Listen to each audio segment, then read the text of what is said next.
दूर कहीं ऊंचे पहाड़ों और हरे भरे खेतों के बीच एक छोटा सा गांव बसा था, जहां आमिना अपने माता पिता और छोटे भाई करीम के साथ रहती थी। गांव बेहद खूबसूरत था, लेकिन वहां के लोग गरीबी में जीवन व्यतीत कर रहे थे, भले ही वे कितनी भी मेहनत क्यों ना कर लें। आमिना के पिता नासिर एक प्रसिद्ध कुम्हार थे। उनके हाथों से बने मिट्टी के बर्तन न केवल मजबूत होते थे, बल्कि उनमें एक अनोखी सुंदरता भी होती थी, जिससे वे बहुत मशहूर थे। लेकिन किस्मत ने एक बेरहम मोड़ लिया। नासिर एक अजीब बीमारी के शिकार हो गए।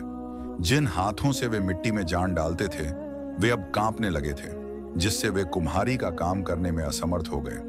उनकी तबीयत बिगड़ती गई और ऐसे में आमिना ने खुद पर जिम्मेदारी ले ली।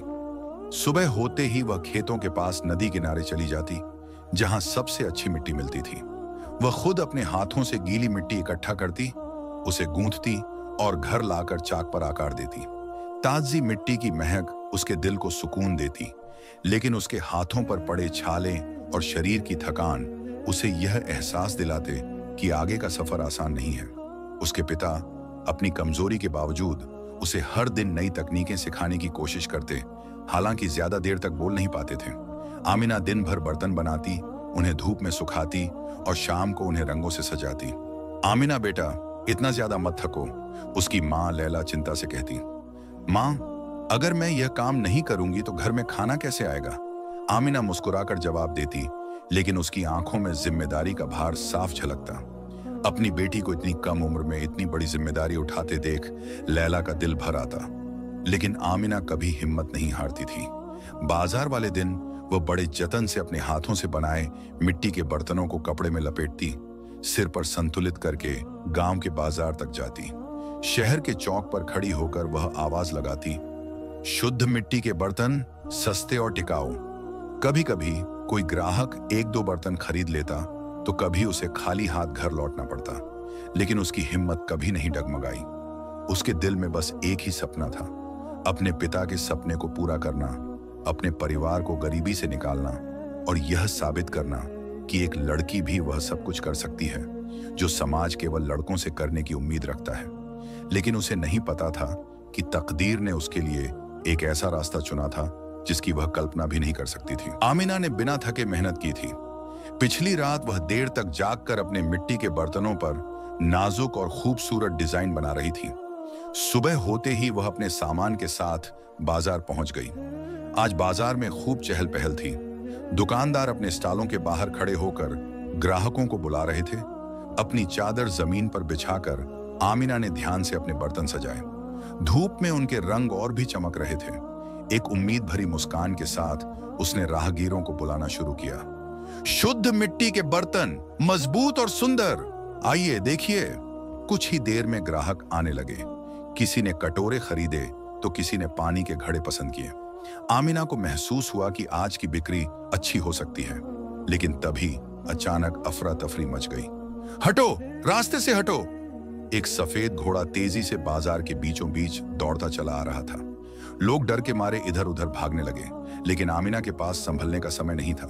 घोड़े के टापों की आवाज तेज होती गई और पलक झपकते ही वह उसके सजाए हुए बर्तनों पर दौड़ गया। आमिना की आंखों के सामने महीनों की मेहनत बिखर गई। रंग बिरंगे कटोरे, नाजुक सुराही और बड़े बड़े घड़े, सब कुछ मिट्टी में मिल चुका था। उसका दिल बैठ गया। आंखों में आंसू भर आए, लेकिन उसने उन्हें गिरने नहीं दिया। भीड़ चारों तरफ खड़ी फुसफुसा रही थी। साहस जुटाकर आमिना ने अपने दर्द को निगल लिया और घुड़सवार के सामने जा खड़ी हुई। तुम्हें अंदाजा भी है कि तुमने क्या किया? मेरी पूरी मेहनत बर्बाद कर दी। घुड़सवार, जो अब रुक चुका था, आश्चर्य से आमिना को देखने लगा। वह एक शानदार सफेद पोशाक पहने हुए था और उसके चेहरे पर कुछ ऐसा था जो बेहद रहस्यमय लग रहा था। उसकी गहरी आंखों में कोई अनकही पहेली छिपी थी। पहले तो वह हल्का सा हंसा, जैसे यह कोई छोटी सी बात हो, लेकिन जब उसने आमिना की आंखों में जलती हुई आग देखी तो उसकी हंसी अचानक थम गई। कुछ पल वह चुप रहा, फिर अपनी जेब में हाथ डालकर एक चमकती हुई सोने की अंगूठी निकाली और आमिना की हथेली पर रख दी। यह तुम्हारे नुकसान की कीमत है, इतना कहकर उसने घोड़े को एड़ लगाई और तेजी से वहां से निकल गया। आमिना स्तब्ध खड़ी रह गई। धीरे धीरे भीड़ भी छौंटने लगी। उसकी नजर सिर्फ उस अंगूठी पर थी। यह साधारण सोने की नहीं लग रही थी। यह किसी रहस्यमय धातु से बनी थी जिसकी नक्काशी आम गहनों से बिल्कुल अलग थी। लेकिन जब वह घर पहुंची और अपनी मां के सामने हथेली खोली तो एक चौंकाने वाली बात हुई। अंगूठी गायब थी। यह कैसे हो सकता है?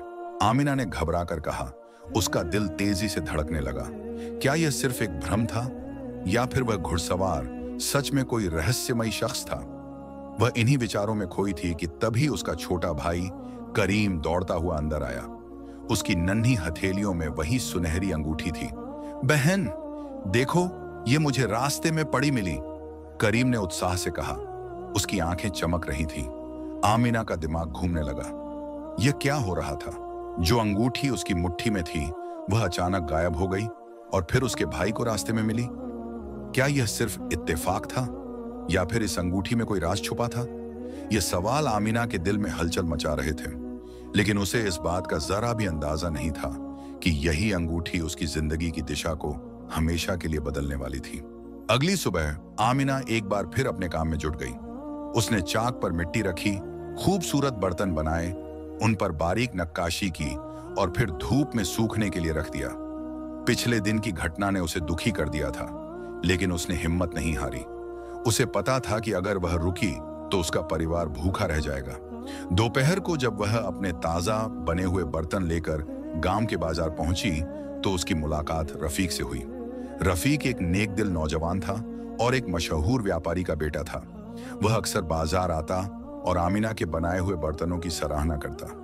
तुम्हारे हाथों में जादू है, आमिना, रफीक ने एक मिट्टी के फूलदान को ध्यान से देखते हुए कहा। सिर्फ एक सच्चा कारीगर ही ऐसी नायाब चीजें बना सकता है। आमिना हल्का सा मुस्कुराई, लेकिन उसके दिल में अभी भी बीते दिन की कड़वाहट बाकी थी। सराहना से ज्यादा मुझे अपने बर्तनों की बिक्री चाहिए ताकि मैं अपने परिवार की मदद कर सकूं, उसने कहा। रफीक ने सोचते हुए सिर हिलाया। अगर तुम सच में अच्छे पैसे कमाना चाहती हो तो तुम्हें इन्हें शहर के मेले में बेचना चाहिए। वहां के लोग गांव के हस्तशिल्प को बहुत पसंद करते हैं और तुम्हें बहुत अच्छी कीमत मिलेगी। आमिना कुछ पल के लिए सोच में पड़ गई। उसने कभी अपने गांव से बाहर कदम नहीं रखा था। उसे नहीं पता था कि किसी बड़े शहर में बर्तन कैसे बेचे जाते हैं या वहां के लोग कैसे होते हैं। क्या यह मुमकिन है? उसने झिझकते हुए पूछा। रफीक ने आत्मविश्वास से जवाब दिया, मैं तुम्हारी मदद करूंगा। मेरे पिता हर साल अपने सामान को उसी मेले में भेजते हैं। अगर तुम चाहो तो मैं तुम्हारे बर्तन भी अपने साथ ले जा सकता हूं। यह सुनकर आमिना की आंखों में उम्मीद की एक चमक आ गई। अगर यह सच में हो सकता है तो मैं अपने बर्तन जरूर भेजूंगी, उसने उत्साहित होकर कहा। रफीक मुस्कुराया और बोला, हम 3 दिन बाद मेले के लिए निकलेंगे। तब तक तुम्हें अपने सबसे बेहतरीन बर्तन तैयार करने होंगे। उस रात आमिना ने बिना रुके मेहनत की। उसने मिट्टी को बड़े प्यार से गूंथा, हर बर्तन को पूरी बारीकी से बनाया और उन्हें सूखने के लिए रख दिया। वह चाहती थी कि हर बर्तन अनोखा हो ताकि शहर के मेले में लोग उसकी कला की कद्र करें और अच्छी कीमत दें। लेकिन जैसे जैसे आधी रात हुई उसे कुछ अजीब महसूस होने लगा। बाहर हवा तेजी से चल रही थी, मानो कोई रहस्य फुसफुसा रहा हो। आमिना ने कुछ पल के लिए अपना काम रोका और दरवाजे की तरफ देखा। कौन है वहां? उसने हल्की आवाज में पूछा, पर कोई जवाब नहीं आया। वह धीरे धीरे दरवाजे की ओर बढ़ी और जब उसने उसे खोला तो उसका दिल तेजी से धड़कने लगा। सामने वही रहस्यमयी घुड़सवार खड़ा था।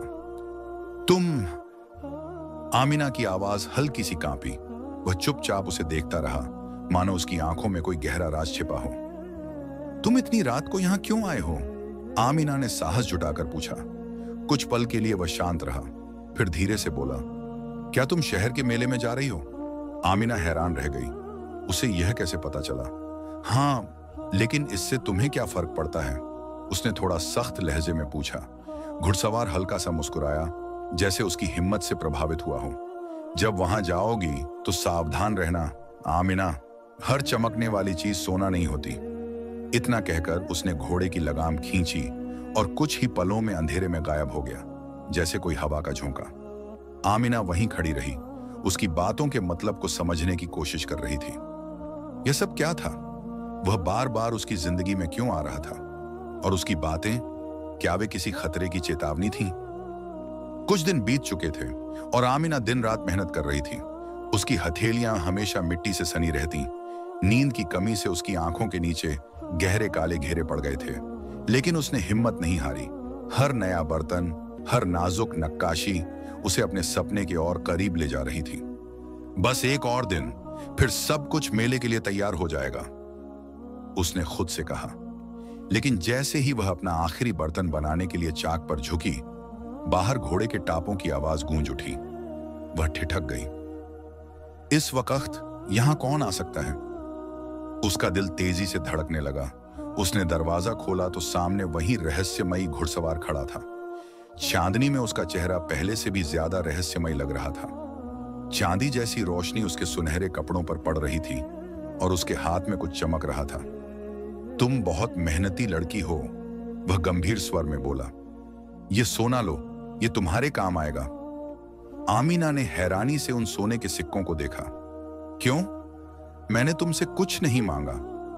वह हल्का सा मुस्कुराया, लेकिन उसकी आंखों में ऐसा कुछ था जिसे आमीना की जिज्ञासा और बढ़ गई। कई बार तकदीर अपने रास्ते खुद बनाती है, उसने धीरे से कहा। यह मेले में तुम्हारे काम आएगा, इसे स्वीकार कर लो। आमीना ने झिझकते हुए सिक्के ले लिए। उसकी आंखों में अनगिनत सवाल झलक रहे थे। तुम कौन हो और बार बार मेरी मदद क्यों कर रहे हो?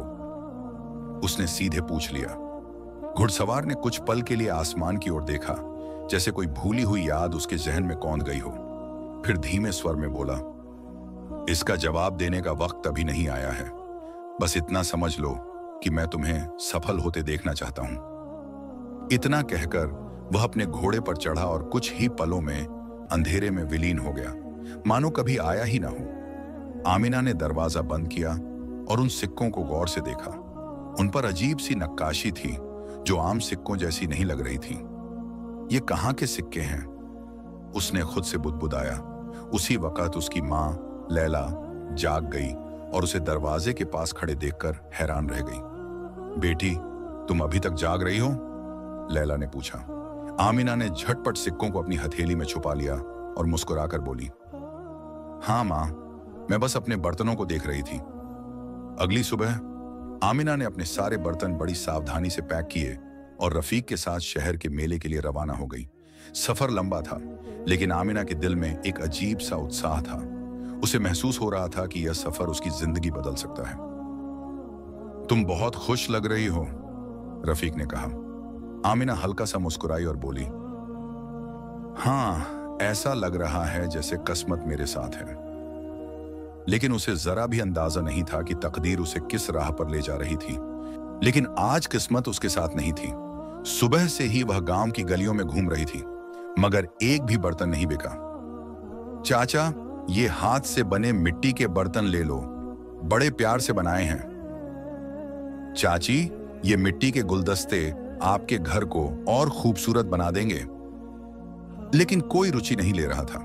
कुछ लोगों ने उसे पूरी तरह नजरअंदाज कर दिया, तो कुछ बस सिर हिलाकर आगे बढ़ गए। जो लोग कीमत पूछते, वे इतने कम दाम लगाते कि आमीना को घाटा ही होता। सूरज ढलने लगा और थक हार कर वह एक पेड़ के नीचे बैठ गई। क्या मेहनत का कोई फल नहीं होता? उसने खुद से बुदबुदाया। थकान, भूख और निराशा से घिरी आमीना अचानक घोड़े के टापों की आवाज सुनकर चौकन्नी हो गई। अब कौन आ रहा है? उसने सिर उठाया और देखते ही उसकी आंखें आश्चर्य से फैल गईं। उसके सामने वही रहस्यमयी घुड़सवार खड़ा था, जिससे वह पहले भी मिल चुकी थी। चमचमाते सफेद वस्त्रों में, तीखी नजरों और एक अनजानी रहस्यात्मक उपस्थिति के साथ आमीना के मन में सैकड़ों सवाल उमड़ने लगे, लेकिन वह चुप रही। तुम परेशान लग रही हो, घुड़सवार ने कोमल स्वर में कहा। क्या फर्क पड़ता है? आज एक भी बर्तन नहीं बिका और अब अंधेरा होने वाला है। मुझे घर कैसे जाना है यही नहीं पता। आमीना ने उदास स्वर में कहा। घुड़सवार ने उसे कुछ पल देखा, फिर बोला, आओ, मैं तुम्हें ऐसी जगह ले चलता हूं जहां लोग तुम्हारे बर्तन खरीदेंगे। आमीना झिझक गई। वह इस आदमी के बारे में ज्यादा कुछ नहीं जानती थी, फिर भी उसने पहले भी उसकी मदद की थी। क्या मैं तुम पर भरोसा कर सकती हूं? उसने धीरे से पूछा। घुड़सवार के होंठों पर हल्की मुस्कान आई। यह तुम्हें खुद तय करना होगा, लेकिन याद रखना, कई बार तकदीर हमें ऐसे रास्तों पर ले जाती है जिनसे हम डरते हैं। आमीना ने गहरी सांस ली और अपने बर्तन समेटे। ठीक है, मैं चलूंगी। घुड़सवार ने एक संकरी पगडंडी की ओर इशारा किया और दोनों ने चलना शुरू किया। रास्ता लंबा और सुनसान था। पेड़ों की परछाइयां फैलने लगीं और रात की ठंडी हवा ने माहौल को और रहस्यमयी बना दिया। हम कहां जा रहे हैं? आमिना ने आखिरकार पूछ ही लिया। बस थोड़ा और आगे, घुड़सवार ने संक्षिप्त उत्तर दिया। आमिना का दिल बेचैनी से धड़कने लगा, लेकिन जैसे ही वे बस्ती के करीब पहुंचे, उसकी घबराहट आश्चर्य में बदल गई। यह कोई आम गांव नहीं था। वहां के मकान अजीब थे। दरवाजे असामान्य रूप से ऊंचे और संकरे, खिड़कियां लंबी और गहरी, और हर तरफ एक अजीब सा सन्नाटा पसरा था। लेकिन सबसे अनोखी चीज वहां के लोग थे। पुरुष सफेद लिबास में थे और महिलाएं काले चोगे में ढकी हुई। उनके चेहरे भावहीन थे, लेकिन उनकी आंखें गहरी और चुभने वाली थीं, जैसे हर चीज का बारीकी से निरीक्षण कर रही हों। जैसे ही वे अंदर पहुंचे, गांव वालों की नजरें आमिना के बर्तनों पर टिक गईं। ये बर्तन तो कमाल के हैं, ऐसी कारीगरी आम बाजारों में नहीं मिलती, सब खरीद लेंगे। आमिना हैरान रह गई। उसे यकीन ही नहीं हुआ कि उसके बर्तन इतनी जल्दी बिक गए। यह कैसे संभव हुआ? उसने घुड़सवार की ओर मुड़कर पूछा, लेकिन वह बस चुपचाप खड़ा रहा, मानो उसने पहले ही यह सब देख लिया हो। रात गहराने लगी और आमिना के दिल में एक अजीब सी घबराहट उठी। मुझे वापस जाना है, उसने धीरे से कहा। घुड़सवार ने सिर हिलाया। मैं तुम्हें छोड़ दूंगा। वह अपने घोड़े पर चढ़ा और आमिना को इशारा किया। हल्की झिझक के साथ आमिना भी घोड़े पर बैठ गई और वे गांव से दूर निकल गए। रास्ते में आमिना के दिमाग में हजारों सवाल घूमने लगे। वह गांव कौन सा था? वहां के लोग इतने अलग क्यों थे? और सबसे बड़ा सवाल, यह रहस्यमयी घुड़सवार आखिर है कौन? एक ही दिन में उसने इतनी दौलत कमा ली जितनी उसने अपनी पूरी जिंदगी में नहीं कमाई थी। लेकिन इस सफलता के बावजूद उसके दिल में एक अजीब सी बेचैनी थी। जीत के बावजूद उसका दिल बेचैन रहा। वह बार बार उसी रहस्यमयी घुड़सवार के बारे में सोचती रही। वह कौन था? क्या वह इंसान भी था?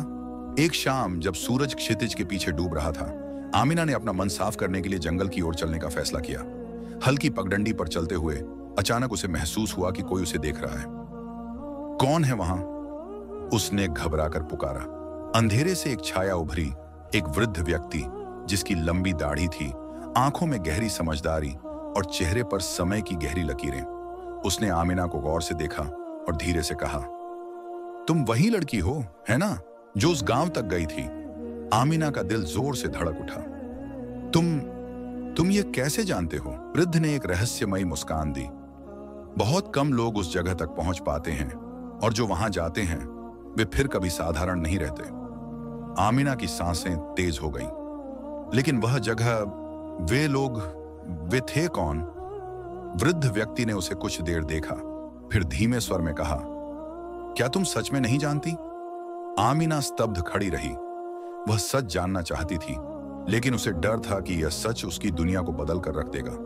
वृद्ध व्यक्ति ने गहरी सांस ली और फुसफुसाकर कहा, वह जिन्हों का राजा था, आमिना। आमिना को लगा जैसे जमीन उसके पैरों तले कांप गई हो। नहीं, यह असंभव है। वह एक इंसान जैसा लग रहा था। वृद्ध ने सिर हिलाया। नहीं, वह कोई साधारण इंसान नहीं था। वह सदियों से इस दुनिया में घूम रहा है, और जो भी उसके रास्ते में आता है उसका जीवन हमेशा के लिए बदल जाता है। आमिना का दिल तेजी से धड़कने लगा। अगर वह जिन्हों का राजा था तो उसने मेरी मदद क्यों की? वृद्ध व्यक्ति ने एक गहरी मुस्कान दी। या तुम्हें खुद उससे पूछना होगा। इतना कहकर वह वृद्ध अचानक हवा में विलीन हो गया, जैसे वह कभी वहां था ही नहीं। यह शब्द आमिना के मन में तूफान की तरह गूंजते रहे। वह जिन्हों का राजा है, यह कैसे संभव है? आमिना का दिल सवालों से भर गया। अगर यह सच था तो क्या उसकी सफलता वास्तव में उसकी अपनी थी, या यह सब एक जिन्न की मदद से हुआ था? और अगर वह सच में जिन्हों का राजा था तो उसका उद्देश्य क्या था? तेजी से जंगल के रास्ते पर चलते हुए आखिरकार वह अपने घर पहुंची, लेकिन उस रात नींद उसकी आंखों से कोसों दूर थी। जब भी वह आंखें बंद करती, उसे वही रहस्यमयी घुड़सवार दिखता, हर बार सही समय पर उसकी मदद करने के लिए आता और फिर बिना किसी जवाब के गायब हो जाता। अगली सुबह आमिना ने एक निर्णय लिया। उसे खुद उसका सामना करना होगा। वह जंगल की ओर चल पड़ी, जहां वह अक्सर प्रकट होता था। घंटों इंतजार करने के बाद भी कोई नहीं आया। सूरज डूबने ही वाला था कि अचानक हवा में एक अजीब सरसराहट गूंजी और वही सफेद घोड़ा छायाओं से निकलकर सामने आया। घुड़सवार अपनी चमकती सफेद पोशाक में वैसा ही दिख रहा था जैसा पहली बार आमिना ने उसे देखा था, लेकिन आज उसकी आंखों में कुछ अलग था, जैसे वह कोई गहरी सच्चाई उजागर करने आया हो। तो तुम जान गई हो, है ना? आमिना ने अपने भीतर साहस बटोरते हुए पूछा। क्या यह सच है? क्या तुम सच में जिन्हों के राजा हो? कुछ क्षणों तक वह मौन रहा, फिर हल्की मुस्कान के साथ जवाब दिया, हाँ, यह सच है। क्षण भर के लिए आमिना को ऐसा लगा जैसे जमीन हिल गई हो। वह स्तब्ध खड़ी रही, फिर धीरे से बोली, तो फिर तुमने मेरी मदद क्यों की? घुड़सवार की आवाज शांत लेकिन दृढ़ थी। क्योंकि तुम्हारी ईमानदारी और मेहनत ने मुझे प्रभावित किया। मैंने अनगिनत इंसानों को देखा है, लेकिन तुम जैसी कोई नहीं। तुमने कभी दया की भीख नहीं मांगी। तुमने अपना भाग्य खुद बनाया और तुमने हमेशा खुद पर विश्वास रखा। मैं तुम्हारी परीक्षा लेना चाहता था और तुम हर बार सफल रही। आमिना ने गहरी सांस ली और कुछ देर के लिए आंखें बंद कर लीं। अगर तुम जिन्न हो तो क्या तुम मेरी जिंदगी को जादू से आसान बना सकते हो? क्या तुम मुझे धन और प्रसिद्धि दे सकते हो? घुड़सवार का चेहरा गंभीर हो गया। मैं तुम्हें सब कुछ दे सकता हूं, लेकिन इसकी कीमत होगी। अगर मैं तुम्हें सफलता एक पल में दे दूं, तो तुम्हारी मेहनत का क्या होगा? तुम्हारी पहचान क्या होगी? तुम वह आमिना नहीं रहोगी जिसने अपनी मेहनत से अपनी जगह बनाई। आमिना के दिल में एक अजीब सा दर्द उठा। तो फिर तुम यहां क्यों आए हो? घुड़सवार कुछ क्षणों के लिए रुका, फिर धीमी आवाज में बोला, मैं चाहता हूं कि तुम मेरे साथ चलो, मेरे संसार में। आमिना का दिल जोर से धड़क उठा। लेकिन मैं एक इंसान हूं, मैं तुम्हारी दुनिया में कैसे रह सकती हूं? अगर तुम चाहो तो कुछ भी संभव है, लेकिन यह निर्णय तुम्हारा होगा। मैं तुम्हें मजबूर नहीं करूंगा। कुछ देर तक गहरी शांति रही, फिर आमिना ने धीरे से सिर हिलाया। नहीं, मैं तुम्हारे साथ नहीं जा सकती। मैं वहीं रहना चाहती हूं जो मैं हूं। मैं अपनी जिंदगी अपने प्रयासों से बनाना चाहती हूं, जादू से नहीं। घुड़सवार ने उसे लंबे समय तक देखा, फिर हल्की मुस्कान के साथ सिर हिलाया। मुझे पता था कि तुम यही कहोगी, और शायद यही कारण है कि तुम मेरे लिए खास हो। उसने एक आखिरी बार आमिना को देखा, फिर अपने घोड़े पर चढ़ा। अगर तुम्हें कभी मेरी जरूरत पड़े तो बस मेरा नाम हवा में पुकार लेना। और एक तेज झोंके के साथ वह ओझल हो गया। आमिना वहां खड़ी रही, उस खाली जगह को घूरती हुई जहां वह कुछ क्षण पहले था, लेकिन उसे कोई पछतावा नहीं था।